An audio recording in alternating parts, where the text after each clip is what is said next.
দেশে করেছি, একবার দেশে করেছিলাম। ঈদের দিন আসলেই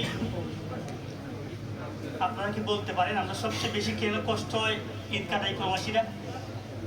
ফ্যামিলি ছাড়া আমাদের সবচেয়ে বেশি কষ্ট থাকে এই জন্য যে আমাদের পিতামাতা আমাদের কাছে থাকেন না।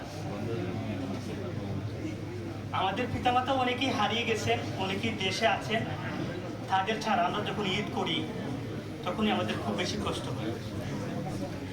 এই রমাদান মাসেই আমাদের এই মসজিদের একজন দাতা সদস্য ভাই, আমাদের প্রিয় ভাই জুবাইর আহমদ ভাইয়ের আব্বা মারা গেছে। আপনারা শুনছেন না? জি।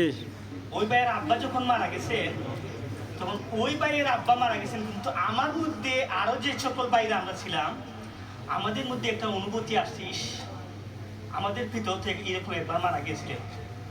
যেমন আমার পিতার একটা অস্তিত্ব ছিল যে বাবা তুমি যেখানেই থাকো, তোমাকে আমি মাদ্রাসায় পড়িয়েছি, তুমি যেখানেই থাকো আমি যখন মৃত্যুবরণ করবো তুমি যেন আমার জানাজাটা পড়াবা। কিন্তু আমার সেই বাবার সেই অস্তিত্বটা আমি পূরণ করে যেতে পারিনি।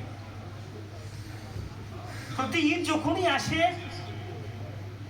ঈদ আসলেই যেন আমার খানের মধ্যে একটা জিনিস বাসে আসে যে প্রতি ঈদেই ঈদের জামাতে যাওয়ার আগেই আব্বু ফোন করে বলতেন যে বাবা তুমি কেমন আছো।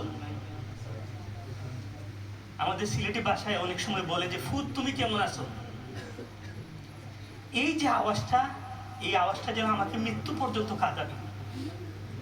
এই জন্য প্রিয় ভাইরা, আজকের এই ঈদের দিন আমার সবচেয়ে বেশি মনে পড়ছে, আমি জানি আমার বাবার কথা, আপনাদের বাবা মায়ের কথা। আল্লাহ সুবহানাহু ওয়া তাআলা আমাদের যাদের বাবা মা নেই তাদেরকে যেন জান্নাতবাসী করুন, যারা জীবিত আছেন তাদেরকে যেন হায়াত তৈয়বা দান করেন। এ পর্যায়ে আপনাদের উদ্দেশ্যে গুরুত্বপূর্ণ সমাপন